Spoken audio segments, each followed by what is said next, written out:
YouTube. And I'm excited to have a panel, which is the first time we've done this virtual event as a workshop panel. So we're going to be featuring Erika and then Ashley and then Sarah. And before we get started, I would like each of you to kind of give an introduction about who you are and your expertise in this space. Sure, I'll go ahead and get started. My name is Erika Nilles Plumlee, and I'm the Vice President of Human Resources for Stonebridge Senior Living.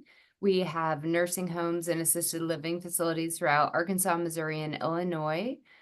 We have 22 locations, a management office, and a physical therapy company now that we've recently brought in-house for our Missouri locations. We have about 1,600 employees, so that's kind of the size of company that I represent today. I'm also president-elect for SHRM of Greater St. Louis. So I will turn it over. I'll go ahead and go next. Good morning, everyone. My name is Ashley Nelson. I am the Chief Human Resources Officer for AITX, which is American Industrial Transport. I am new to this role. I think I'm on like week 6, maybe, but previously had spent nearly 2 decades in commercial refrigeration manufacturing. In my role currently, we have just under 1,000 employees spread out throughout more of the central US and Canada regions. But what we do is we have about 120,000 rail cars that we lease and repair throughout the rail systems throughout the US. So happy to be here today. All right. Hi, ladies. Several familiar faces here. My name is Sarah Davidson, and I am Vice President of the Global Human Resources Department and a partner at Raceline and Associates. We are an international engineering, manufacturing, and construction firm. We have 10 global locations and projects in over 50 countries. And I am also the president of the HR Executive Network of Greater St. Louis. So I'm thrilled to have these women as they are experts of their industry and very much involved in an array of activities and designations within the HR space. So it's going to be such a privilege to learn from them today.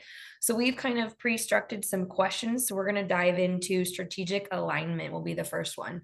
So I don't know who would like to start talking about strategic alignment and what that means. I'm happy to start off, but if you don't mind, we have such a small group. Can we just get a quick insight to a little bit about each of your companies and the size so we can try to help formulate our answers to your questions? Jackie, would you like to go first? Sure. I'm Jackie Robb. I'm a co-owner of R&R Environmental Partners. We are a consulting firm specializing in environmental health and safety, and we're very small. We have 6 employees. Okay, awesome. Meredith, would you like to go next? Sure, I'm Meredith Knopf. I'm the president and CEO of the St. Louis Area Food Bank, and we've got about 100 employees. Susie, would you like to go? Hello, ladies. Good morning. My name is Susie Barbosa. I work at the International Institute as a business development coordinator. We are a resettlement agency. By my department, we work with economic development, lending program, business consulting, and do so many other programs for immigrants and refugees. Right now, my primary focus is in small immigrants and refugee small business owners. Joni, would you like to go? Hi, I'm Joni Alsop. I do leadership and organization development, coaching, and consulting. And Susan, would you like to go? Oh, she says she can't talk right now. She is the program director for the International Mentoring Program. So that's a part of the World Trade Center with Betsy Cohen, and they also have the Mosaic Project as well. Okay. Very good. All right. Well, thanks for sharing that. Helps, I think, give Erika, Ashley, and I insight as to how we can best give answers that will help support you guys. And please know, I'm an open book. I think these ladies are too, if you have other questions. But regardless of if you're running a company like Jackie or a nonprofit like Meredith or an employee like Susie, I think when you're working on aligning your, whether it's your HR department or whatever department you're a part of, communication is going to be key. So one of the steps I always take from not just an HR perspective, but a business perspective is making sure that I completely understand what our business's goals are, what the vision is, and then communicating that downward to all the employees. The more that they know that and understand that, the more they can formulate, and you can coach them to formulate their own goals to help support those business initiatives and feel like they have a stake in the outcome and can help drive change and increase their contributions. And that's something that has been really successful for our organization. And obviously that involves collaboration with leadership, holding people accountable to those goals as part of your performance review program, whatever that may look like, but making sure that they're communicated, it's meaningful, and it's interactive, and that it's also in alignment with your culture. That's really important too from my purview, but I'll turn it over to Erika and Ashley to add in. Sure, I can jump in and give kind of an example of, I agree completely with what Sarah said, and we've recently kind of revisited our focus because we're in the senior living industry. One of the things, obviously, through COVID, our industry, as many others, went through a huge transition. We went through several years of, the entire focus was on resident care, family care, and our employees, and just keeping everyone safe. So now we're kind of having to reevaluate that and go back to strategic planning. And for us, that means an emphasis on raising census. So that's more residents in our facilities, basically. It's something we keep talking about, but something that we needed to put a little action behind. So we started wondering why we weren't increasing our census, or what was going on out there in the facilities that was leading to kind of a stagnant growth in that area. And we recently did a secret shopper initiative. Think undercover boss / secret shopper. So we implemented this with the help of our marketing company. Everything from, phone scripts to burner phones, the whole 9 yards, and visited 19 out of the 22 facilities. And then they reported back to us. We shared that information and the results of that with our administrators and our regional staff. And then fast forward a couple weeks, moved into a training where we actually brought an individual in to do kind of an adult field trip, if you will, on customer service. So that alignment piece was so important, because although that wasn't an HR initiative per se, I was heavily involved in how we roll it out, why we're doing this, how we present the information. We even, as we rolled this feedback out, as you can imagine, it was not all positive and not easy conversations, but we talked about the importance of having those conversations in person, sharing why we did this. Our owner took full responsibility and was at every meeting, and talked through what that was, where we were headed from there. We did a feedback as a gift, as a notebook, a binder for them to start taking notes in, and tried to, once we got through the hard stuff, kind of tried to flip it around to the positive, and where do we go from here? And then, we'll continue down that process with providing marketing materials, phone scripts, just making sure everything's standardized and nicer, and that all of our facilities have resources that they need to implement all of the things we talked about. And then along with that, again, kind of pulling HR back into it, I spent a lot of time with our regionals on how you respond in these situations.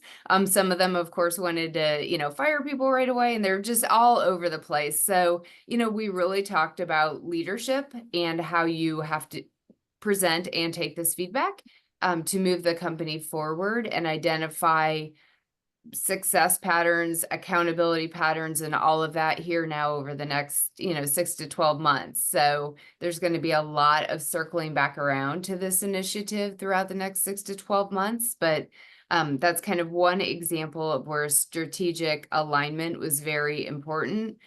We certainly couldn't have our operations group going through this without the support of HR and the other departments to understand what this looked like, what it meant, the impact on, how our administrators were doing. Again, receiving difficult information or negative information can be a challenge. So we just wanted to we had to really get on the same page with what that was going to look like.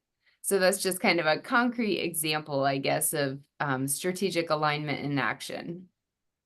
Yeah, and I think that's a really great example, Erica, because I think sometimes when we think about strategic alignment, it just sometimes seems like words on the page, right? Or like everybody's sitting around the table in a big boardroom and kind of discussing these big ideas, and then it goes down on a piece of paper, and then what, right?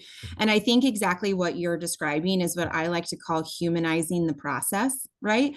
And it's connecting the business initiatives to the actual people who are going to be not only impacted by the business initiatives, but are also going to be responsible for executing the business initiatives. And I think when we think about strategic alignment, and specifically strategic HR, I think that's where your HR function or the person who is responsible for that function within your organization can really be an asset to your overall business. But I mean, your example, in what Sarah said earlier, about communication is that it is all going hand in hand, right? Communication isn't just words on the page, right? Or this is our strategy. It's talking about how are we getting the data behind what our strategy is going to be, and giving credibility to the process of why we're doing what we're doing and how we're executing on that. And it also is a change management piece, right? Like, how are we going to explain? Oh, how are we going to explain the background and the reason for why we're doing what we're doing? So to me, when I think about strategic alignment, I think about it not only at that business education level and using data and change management, but how do you also humanize the process so it's something that is very acceptable and repeatable and understandable for the people in which are scheduled to make the changes. Sorry for the technical difficulty. I was trying to admit somebody. Here we go. I think that was all great information, and I hope everybody's absorbing and taking notes, because it very much shows that there's a lot of intentionality behind the strategic planning and then the implementation that goes behind the scenes that maybe we don't even consider as an opportunity to talk about. So with that being said, I had to pull up my next question. Does anybody have any questions for that matter before we move on? And I want to welcome Erika. I know she just joined. I don't know if she wants to give a minute to share about her business size. Thank you. Good morning, everyone. Good morning. Yes. Good morning. Can you share a little bit about the size of your business as well, so they can have an understanding about your company? And then Joe, can you share as well? Okay, good morning. I'm Erika Solanke, the owner of My Events Party Rentals. Business I've owned now for 11 years, and I've been doing that full time. Size of my business, we are actually the largest Black-owned party rentals here in St. Louis. We are certified as a minority and woman-owned business by Lambert International Airport.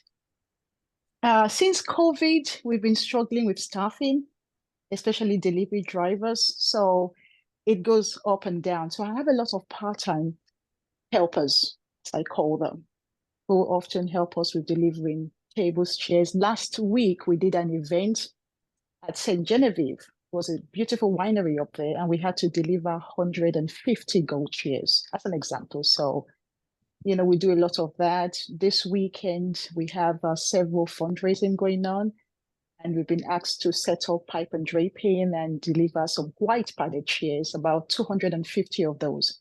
So that's the sort of thing that I do. So I'm really the face of my business, and I'm the only full-time staff for now, but I do have a lot of, temporary workers and part-time helpers who are need-based, if that makes sense.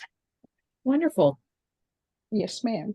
Thank you, Erika. And Joe, would you like to share? I know she's calling in from Florida, so hopefully everything's okay. Thank you.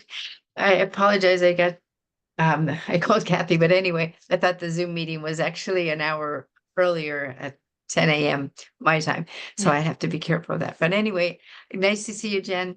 And my name is Joanne Wyland, Link to Expert, Why Land When You Can Fly. So I'm just thrilled to be here, and I don't really know all the questions, but anyway, we reach about 95,000 people every 2 weeks, telling them about our different experts. We have hundreds of different experts, consultants, coaches, team builders, trainers, facilitators, authors, informing the world to let them know that they can hire somebody to help them instead of as a freelancer versus a full-time employee. And then we just enjoy connecting and collaborating. So thank you for inviting me. You're welcome. I'm glad you're safe because I know you're in Tampa, which is where the storm hit pretty hard. So Yes, but it did, but thank God mostly everybody's okay. So thank you. I'm glad to see you here. Donna, we just introduced everybody. If you would take a moment to introduce yourself. Hi, sorry I'm late and I'm just trying to get connected here. No worries at all. We were just saying a little bit about ourselves so then we can make sure that conversations are strategic and everybody is benefiting from the conversation. Okay, I show that my video's on, but I'm not saying that that's so. Is that? I see you. Okay, great. I'm Donna Delaney. I recently got married and I own Dowco Enterprises, a full service landscape maintenance company in Chesterfield. Thank you so much. And I know Vicky just joined us, so I'll give her a minute to get acclimated as well. But Vicky, if you want to take a moment to introduce yourself and share more about the work that you do so we can make sure that these conversations are tailored to everybody to benefit. Sure. I'm Vicky Hayden. I work for RBLD, which is Reed Burkett Lighting Design. And I do anything from office management, HR, marketing, business development. You name it, I do it all. So almost 30 years at the same company, and just we went through a merger, and so just looking at some other things. We're hiring a lot of people, so need to expand on what I need to do and make sure that we're doing things properly. Well, excited to have you here. And this is a perfect lead in because the next topic is actually talent acquisition. So I don't know who wants to kick us off on that topic. I would like to share maybe one more thing too with strategic alignment, since there are some smaller companies and kind of that kind of thing. Compensation is another piece where I think strategic alignment is so important. So just, really understanding what your compensation structure is, doing local wage analysis and having that be kind of a continual ongoing thing, I think is so important. And from a strategic alignment standpoint, just really understanding where as a company, whether you're a small company or a large company, where you want to be in comparison to other competitors in your space. So just something to consider. I think comp analysis used to be kind of a, once a year thing or done less frequently. We are in every location doing continual comp analysis, but part of that strategic piece is how we communicate that to our other leaders, our regionals, and the managers, because they always have the desire to be the highest paying employer. And that's not always something we can accomplish. So we talk through what that looks like, why it is the way it is, why we have settled on some of the numbers that we've settled on, and just trying to help our leaders understand that. So as they're working with and kind of leading into the talent acquisition piece, especially for applicants, helping them understand how to communicate that and make sure we're sending a consistent, clear message on what we're trying to accomplish. So from a talent acquisition standpoint, kind of transitioning into that, and then I'll turn it over to Sarah and Ashley. And I know Ashley and I have a lot of the same examples with looking for employees, but we hire everything from entry-level employees to higher level management employees. So obviously your strategy is a little bit different with those groups. We've tried to really differentiate between that and then use marketing based on those different groups. So obviously more of a presence on LinkedIn and Facebook, that kind of thing. But from a entry level standpoint, we do partner, and I'm glad to see Susie here. And I know Susan's on with International Mentoring Program too. We are, partnering with International Institute. We partner with BCI, Boone Center Incorporated, to hire individuals with disabilities into our locations. We've had a ton of success with those initiatives. This year, we also partnered with the St. Louis Internship Program, which brings high school students during the summer into our facilities and gives them a paid learning experience. So those are just a couple of the things we do in each of our communities. We're always trying to partner with schools and a lot of different resources, but generally that's, part of how we're trying to engage not only the community, but actively look for employees for all of our different locations. Go ahead, All Sarah. right. Okay. So with talent acquisition and sorry, whoever owns the event space mentioned it. There are issues with that. As our company is, as I mentioned earlier, an engineering, manufacturing, construction firm, we have all types of different people, locations, educational levels, etc. So we're really recruiting from a diverse pool for the different positions that we have. Everything from positions that don't require a high school diploma up to PhDs. So we're across the board, both domestically and internationally. So we are constantly trying to think outside of the box. All right. That's a little bit easier, as I shouldn't say easier because nothing with recruitment is easy, guys.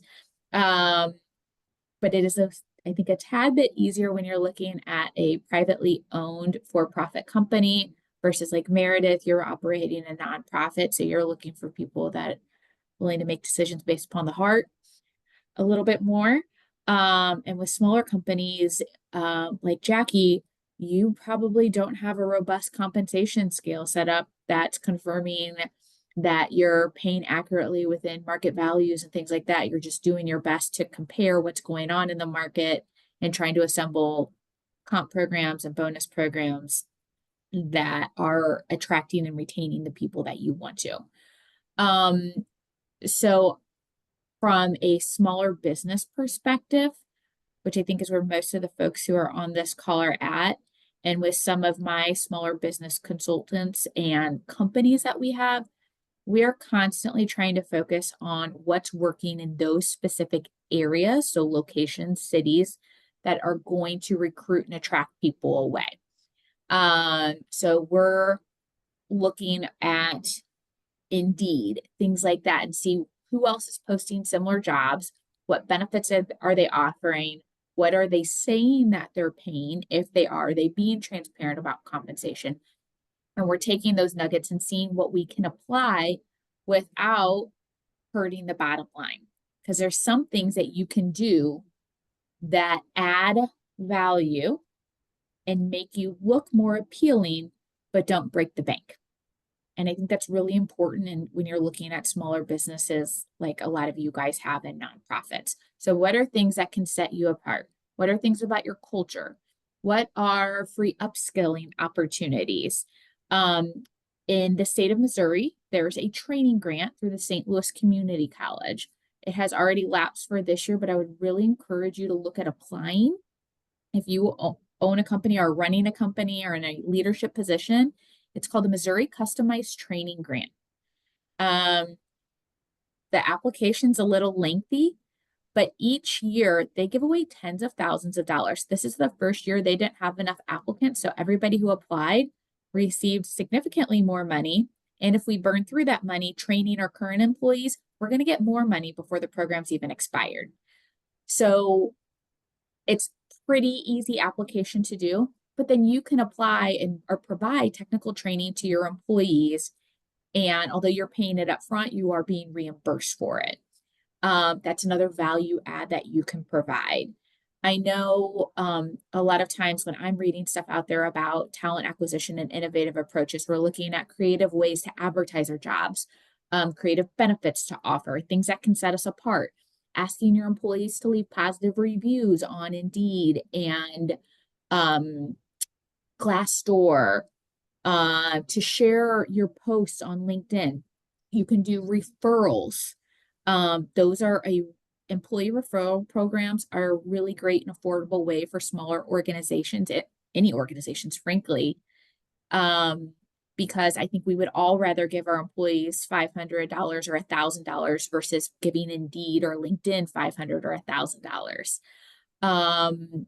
So setting up some processes like that and doing some digging and research, I know one more thing to do, but when you have the right people, it sets the tone and it changes your organization for the good.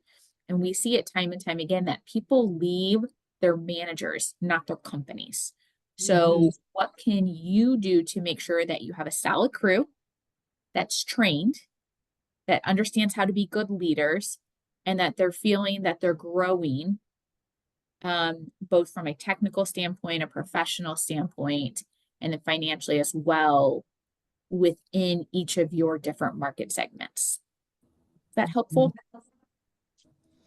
I think it's great information, Sarah. And I think, you hit on a lot of great points, but to me, one of the most notable points is your employees can be your biggest advocates or they can be your biggest detractors, right? And so, to me, that leads us to the bigger conversation when we think about talent acquisition, which is what is your employer brand? Like, what is it, that your culture, your company stands for? And then, what are those hidden secrets, if you will, about the positives of maybe your company or the industry that you're in? I can speak pretty thoroughly on coming from manufacturing, working in that space for the last 2 decades. There was this great misunderstanding about the opportunities that were available in manufacturing, right? And I think sometimes to a population, when it comes to talent acquisition, that sometimes we don't think about, especially I know there's been lots of things in the chat about internships and, going to local universities and stuff, but when you think about that population or that generation of talent, who are those people that are helping them make those career decisions about where they're going to work? It's their parents, right? Their parents are the ones who are, going to be sitting down with them and steering them in the direction of go to this company or go into this industry or don't go into this industry. So if you're coming from an industry, say manufacturing, for example, that maybe has a legacy reputation of being this very dirty, dingy, non-innovative industry, which it's absolutely everything the opposite of that. I'd really encourage you to think about, where are those opportunities to be able to share the highlights of your industry and the opportunities that are available. And then also, what can you be doing to engage the parents or those, quote, decision makers, if you will, of those potential applicants coming into your company? Yeah. One more thing I was gonna just point out too, that we have run into we had to, as we looked at our talent acquisition strategy and looked at increasing entry level rates and that kind of thing, we also had to consider those employees who had worked for the company for quite a long time. We were running into a situation where we're starting to pay our employees, our new employees, our applicants, a higher rate than what those who had worked for our company were making. So we had to adjust kind of how we're doing compensation. We can't just always increase everyone's rates. It's much easier said than done, as all who own companies. But part of what we did was put in like a perfect attendance bonus. So that kind of option is available then to all employees. So we can advertise kind of back to that strategic or the way you post positions, we could advertise that you could make up to a certain rate. With that, it included that perfect attendance bonus. But then we also made that perfect attendance bonus available to all of our employees, because we found that we were setting ourselves up by continuing to raise rates and really, you know, focus on those new employees and applicants versus our, you know, tried and true employees who had been with us for a long, long time. So striking that balance is really important too, and doing that before they're raising their hands saying, wait, you forgot about me. I think is super important, because it is, we're always looking to bring on new people, and that's such a important piece of all of this. But, you know, considering those long-term employees who have been with you for a long time and don't make a lot of noise is almost as important as you're looking to acquire new talent. So striking that balance and thinking through that is super important as well.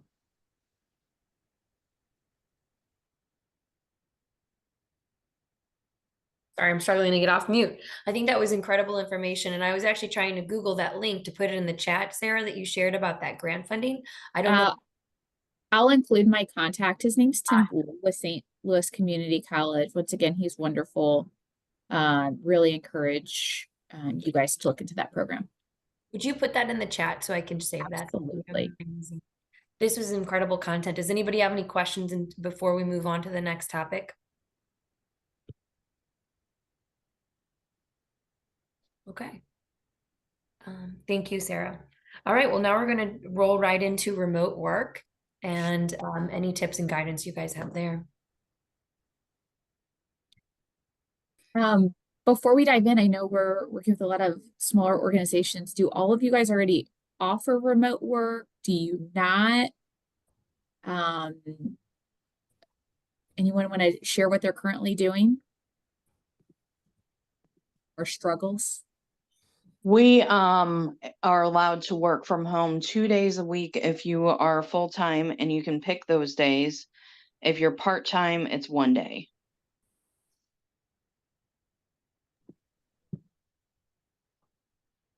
Okay. Hi, Jackie, We are oh, completely remote because we all work out of our homes, but a lot of our work is actually in the field. So it's on job sites. So it works really well for us, but we're a niche opportunity to do that. mm-hmm. And for me, we have very little remote work at all. It's just a few office workers on an as needed basis, but we're a service industry producing landscape maintenance, so we're out in the field working.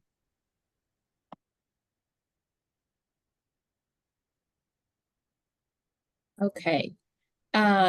So I think the question that we discussed ahead of time with Jen was, what are the key challenges you face with remote work, hybrid models, and how we're addressing them?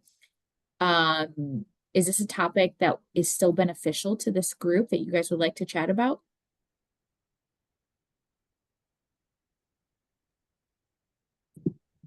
Thumbs up, thumbs down. Let's do it. Let's do it. All right. I just want to make sure that this is a meaningful use of your guys' time and that you're getting exactly what you want from us. I'm happy to share at Raceline and Associates, as mentioned, we're engineering, manufacturing, construction. We're an office. We did go, we're 100% in office. We did implement a hybrid program of up to 2 days per week during COVID. We then pulled that back. Afterwards, we are looking at transitioning again, because frankly, tying back in with recruiting, we have always been a top employer, a best places to work finalist, and we've lost that the last couple of years because we don't offer remote work or hybrid work anymore. And that is a huge killer for us in our recruiting efforts.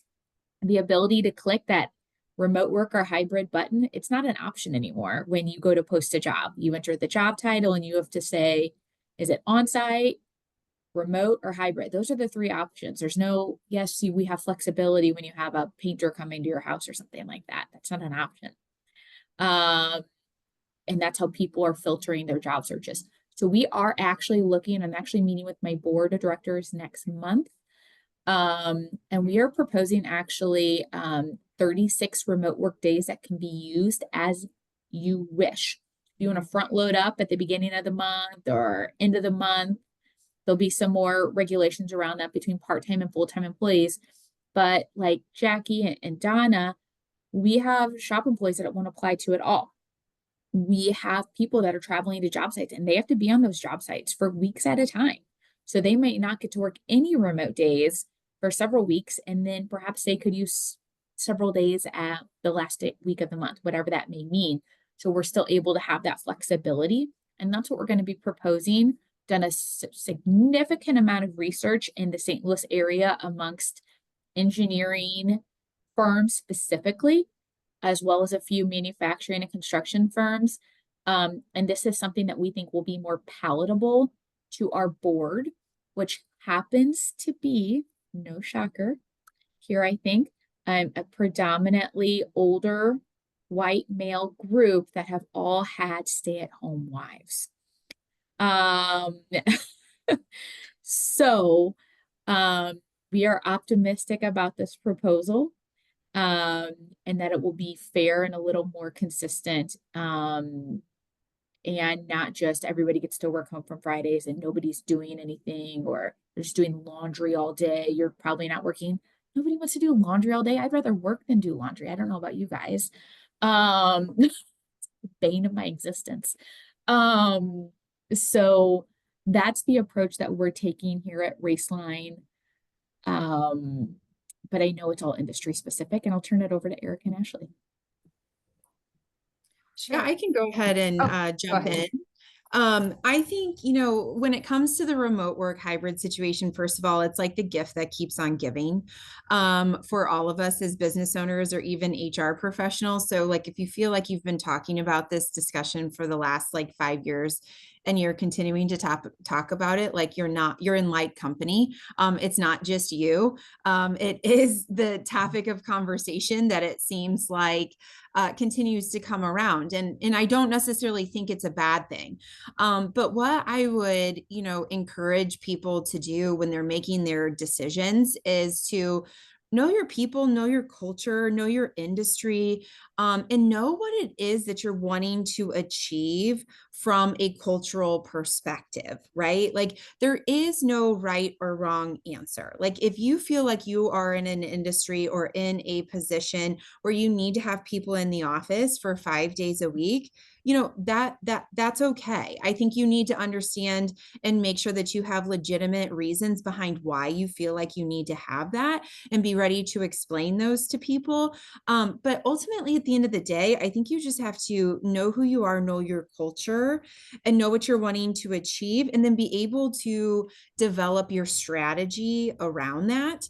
I think for many of us, very similar to Sarah, we have people that are repairing, freight cars and tanker cars on the sides of railroads, right? Like, I always joked in my past life in, manufacturing commercial refrigerators. Like if I could find a way for you to be able to assemble a refrigerator in your living room, I would certainly have tried to figure that out. But right, there's just sometimes it's not the possibility. And so I think you just have to be realistic with what's possible and what's not.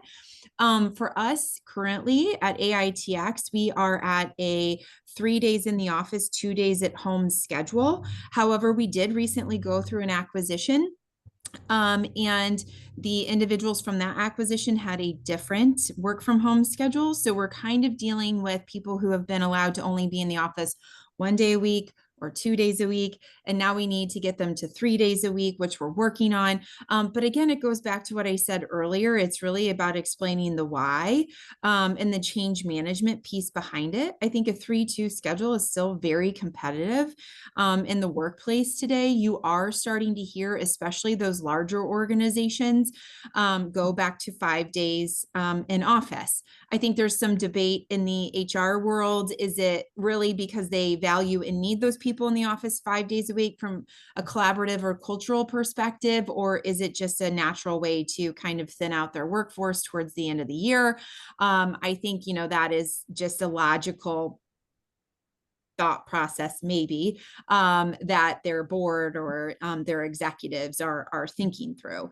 But whatever it is, I think you just need to have a clear communication plan, and you just need to make sure that you have accountability at your leadership level to make sure that everybody is sticking to the schedule that they are supposed to be. Most of the time, employees could maybe care less if it's 2 days, 3 days, or 4 days.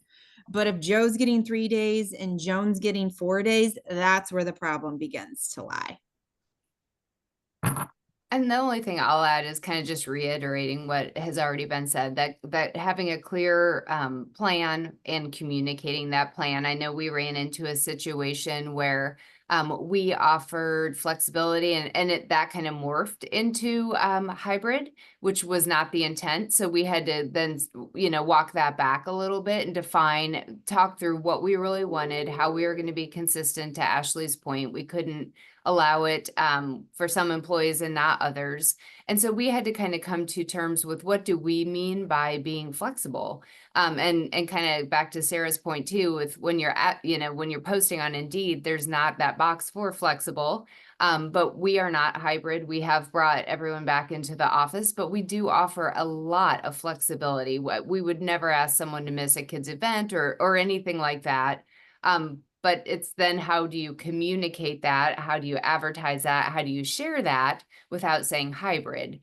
Because hybrid leads you to believe that you will be working consistently a day or two, or whatever that the schedule is from home. So we, of course, if someone has, an appointment during the middle of the day, sure, work from home that day. That's not a big deal, but we're trying not to go as far as saying hybrid. So just being very clear on that. But that does then, when it comes to advertising, puts us in a challenging situation, a little more challenging situation. So it's something that, for when we're looking to recruit, we have our recruiters saying that right up front, what that looks like, what that means. Now, of course, in the nursing homes and skilled living facilities, that's a totally different situation. That's an in-person job. They have to be there. But for our management office, that's a discussion that we have had, and we have recently brought everyone back, but with a ton of flexibility.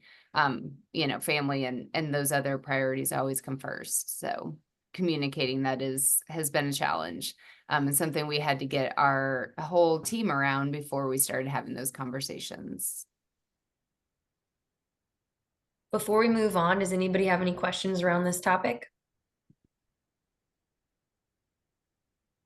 Okay. And being mindful, we only have 15 more minutes. I know we had 2 more topics we wanted to cover. So I wanted to kind of survey and see which one we should pick. So one of them was either going to be employee engagement, or we can talk on the topic of training and upscaling. Does anybody have a preference? No? Employee engagement, I think, would be more interesting.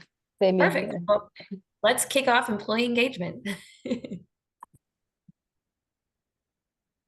All right. The question that was posed to us was, what strategies have you found most effective in improving employee engagement and retention? I'll turn it over to Erika or Ashley if one of you guys want to start.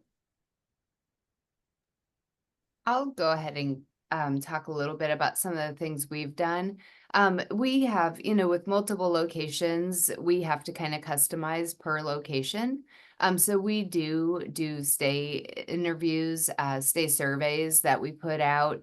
And then based on the results of those surveys, we administer them from the corporate office level through our payroll system. So it's a standardized set of questions. We get the feedback at the corporate office level, but then we have discussions with we kind of put it into a PowerPoint and share the survey then back with the administrators and the business office managers and talk them through what the results say and some ideas on what to do from there. So a lot of times it's related to upskilling, or retraining, having development opportunities or a lack of development opportunities is often what comes up. And so we have conversations with them, and it's simple stuff often that goes a long way. So, we'll have a housekeeper who is interested in working in the activities department. And, it's unbelievable how sometimes just wrapping for our administrators to wrap their head around that. Well, what does that mean? They don't have the qualifications, they don't have the experience, whatever that is. And so we start talking through how we start providing some of those opportunities, what that may look like. There's always, what rate do we pay them at? All those little barriers that pop into their heads immediately. So helping them kind of strategically think through that, why it's important, why cross-training is important, how it can benefit them. But then also in a couple of our facilities, they rolled out employee engagement committees. So in our Conway, Arkansas facility, for example, they have what they call their small groups. Each small group has a t-shirt. They've done a lot of kind of bonding exercises and activities that have been really fun. The employees have really jumped behind that initiative and gotten excited, and they have little competitions, and they actually involve the residents, which is super sweet as well. So a lot of their activities that they do kind of as a competitive group for the employees involve the residents, interacting, or they may do like a scavenger search activity where they're going to find residents who, maybe, I don't know, served in World War II, or, like a variety of things. So they're also using it as an interactive experience with their residents and their families. So that's fun. It also reinforces kind of that passion of our employees. Meredith, kind of similar to you at the nonprofit world. We're a private for-profit company, but we are hiring people who have to have a passion for working with people, and specifically, the aging population. So it's kind of a unique skill set, a unique group of people. So we're trying to really, the activities we're trying to do, to create that culture and employee engagement are around drawing on that passion, bringing out that passion of working with others and trying to reinforce those activities throughout their daily work. I think those are some really great points, Erika. And I think, what I hear from what you're saying too is like, you just really have to know your people, right? And you have to put mechanisms in place, feedback mechanisms in place to understand what's important to your people, but then you also have to be prepared to act upon that, right? So I always say, people like to talk about engagement surveys and those types of things, which I am a huge proponent of, okay? But what could be worse of maybe not doing it is doing it and then doing nothing with the feedback. So if you have a board or a leadership team or whatever the situation is that's very hesitant about doing the survey, like, just be very aware of that. That can be very damaging if you put something out there, but you're not really prepared to scope the next steps or act upon what your people are asking for. Also, in regards to kind of knowing your people and engagement, I think sometimes, especially, and I speak to this because in my previous life, some of our plants were in very rural communities, and in my current role, a lot of our repair facilities are also in rural communities. And I think, knowing like the culture of your people and where they reside, and linking that to the community as the employer is entirely critical. That population of people is very prideful, and they want to really be proud of the place where they not only live, but where they work as well. That becomes part of their identity. So I think when I think of engagement, think of it on the employee level, but think of it a bit more broadly in the community level as well. We could sponsor one of our employees' sports teams for $150 and have the name of our company on a banner in the back of a baseball field. And it's like the best $150 that you have ever spent. And you're engaging the population that you are likely going to want to come as your employees, right? You're not having to spend, $5,000 on a LinkedIn ad or campaign or something like that, right?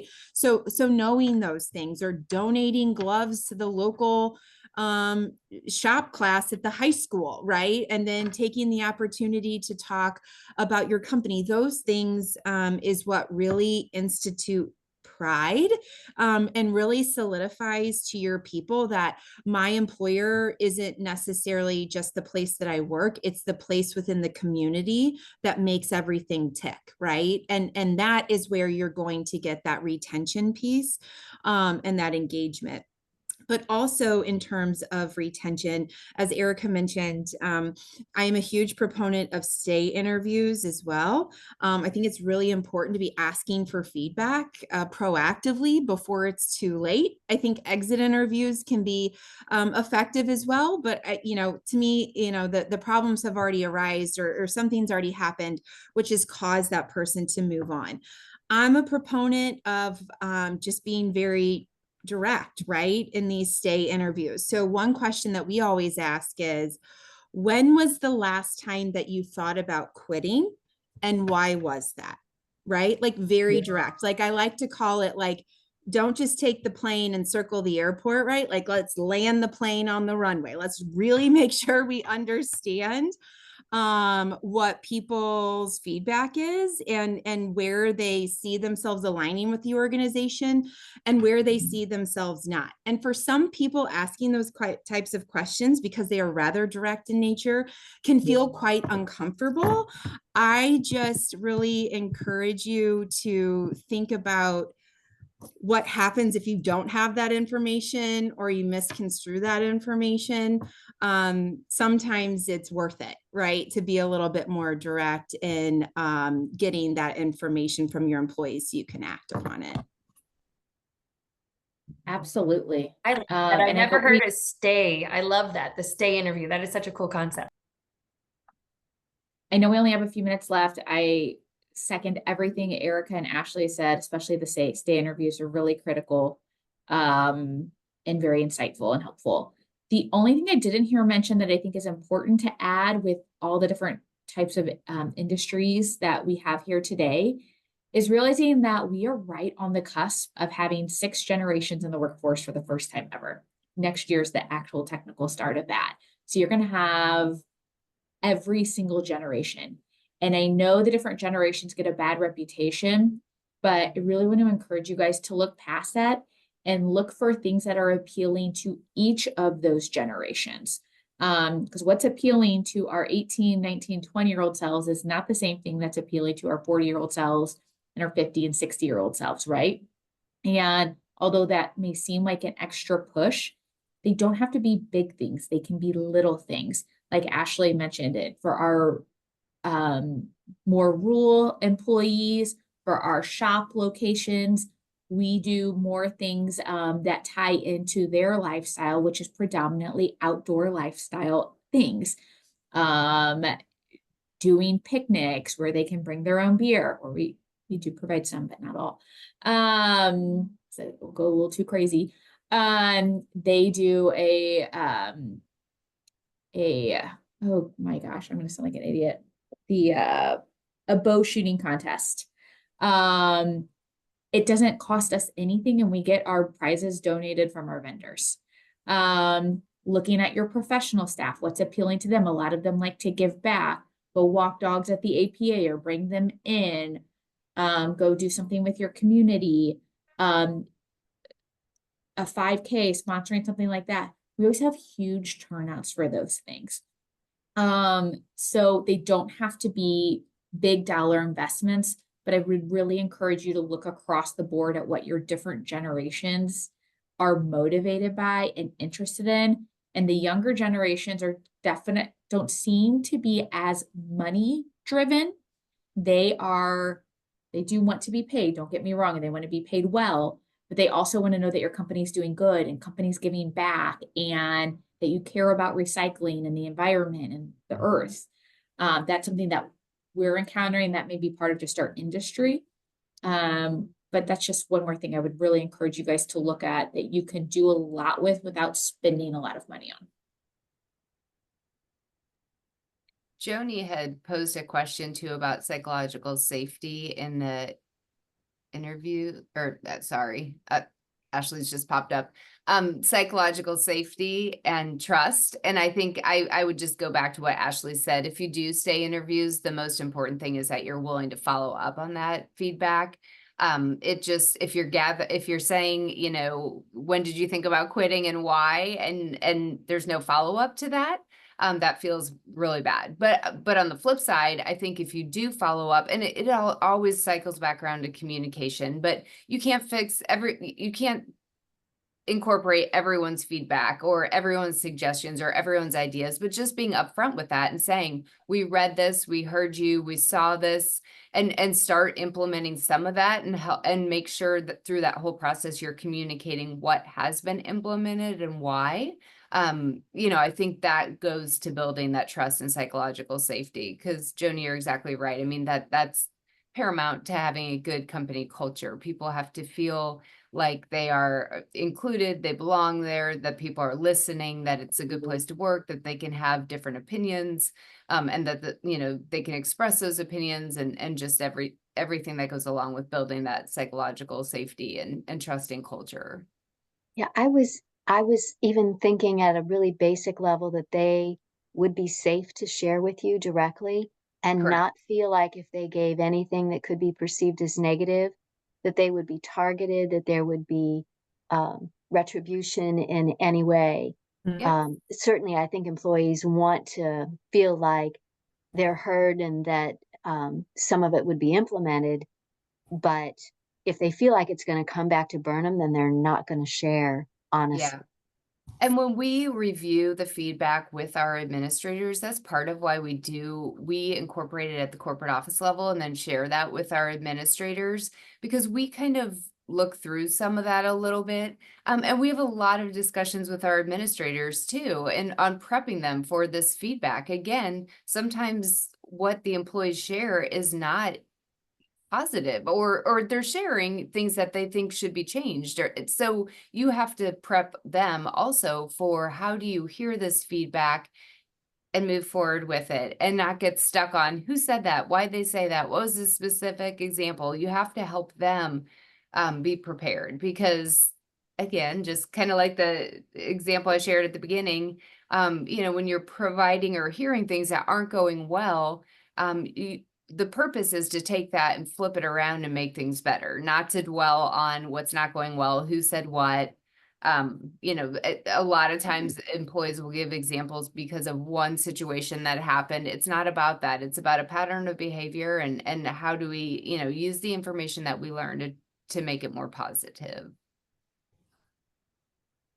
And I want to remind everybody here that you can absolutely use the G.R.I.T platform to post any job positions, because you're all a member of G.R.I.T. So feel free to utilize that G.R.I.T page on LinkedIn if you have any positions that you're hiring for, or if there's an opportunity for you to attend one of our events and share that live, you're always welcome to do so.